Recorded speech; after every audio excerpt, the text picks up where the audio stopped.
ഈശോയിൽ സ്നേഹം നിറഞ്ഞ സഹോദരി സഹോദരന്മാരെ, ക്രിസ്മസ് സന്ദേശം 10-ാം ദിവസം ഇന്ന് നമ്മൾ ധ്യാനിക്കുന്ന വിഷയം, യേശുവിൻ്റെ ജനനത്തോടെ ലോകം വലിയ ഒരു പ്രകാശം കണ്ടു.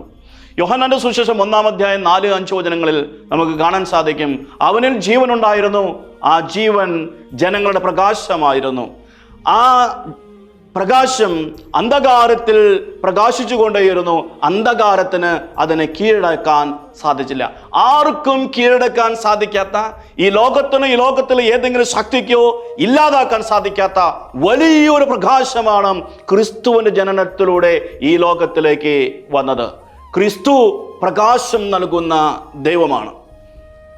വരാൻ പോകുന്ന രക്ഷകനെ കുറിച്ച് സംസാരിച്ചുകൊണ്ട് യെശയ്യാ പ്രവാചകൻ യെശയ്യായുടെ പുസ്തകം 9-ാം അധ്യായം 2-ാമത്തെ വചനത്തിൽ പറഞ്ഞിരുന്നു, അന്ധകാരത്തിൽ വസിച്ചിരുന്ന ജനം വലിയൊരു പ്രകാശം കണ്ടു. ഗാഢാന്ധകാരത്തിലായിരുന്ന ജനത്തിന് വലിയൊരു പ്രകാശം ഉദയം ചെയ്തു. യേശുവിൻ്റെ ജനനം വഴി വലിയ പ്രകാശമാണ് ഈ ലോകത്തിലേക്ക് വരുന്നത്. നമ്മുടെ ജീവിതത്തിൽ ഒരു പക്ഷേ ദുഃഖത്തിൻ്റെ, അസ്വസ്ഥതകളുടെ, വേദനകളുടെ, അശാന്തിയുടെ ഇരുട്ട് ഉണ്ടാകാം. എന്നാൽ ക്രിസ്തു ജനിച്ചു കഴിഞ്ഞാൽ, ലോകത്തിൻ്റെ പ്രകാശമായ ഈശോ നമ്മുടെ ഹൃദയത്തിലേക്കും കുടുംബത്തിലേക്കും വന്നു കഴിഞ്ഞാൽ അവിടെ പിന്നെ ഇരുട്ടിന്, അന്ധകാരത്തിന് സ്ഥാനമില്ല. യോഹന്നാന്റെ സുവിശേഷം 8-ാം അധ്യായം 12-ാമത്തെ വചനത്തിൽ ഈശോ പറയുന്നു, ഞാൻ ലോകത്തിൻ്റെ പ്രകാശമാകുന്നു, എന്നെ അനുസരിക്കുന്നവൻ അന്ധകാരത്തിൽ നടക്കുകയില്ല.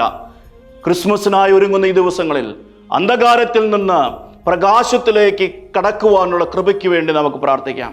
പ്രകാശം നമ്മുടെ ജീവിതത്തിലേക്ക് ഒഴുകി വരട്ടെ. പ്രകാശത്തിൻ്റെ മക്കളായി നമുക്ക് ജീവിക്കാം. അതിന് ക്രിസ്തുവാണ് നമ്മുടെ വഴികാട്ടി. ക്രിസ്തുവിൽ നിന്നാണ് നമ്മൾ പ്രകാശം സ്വീകരിക്കേണ്ടത്.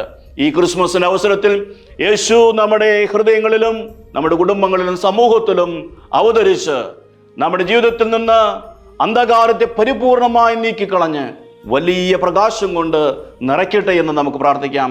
നമ്മുടെ ഹൃദയങ്ങളും നമ്മുടെ കുടുംബങ്ങളും പ്രകാശമാനമായി തീരട്ടെ എന്ന് നമുക്ക് പ്രാർത്ഥിക്കാം.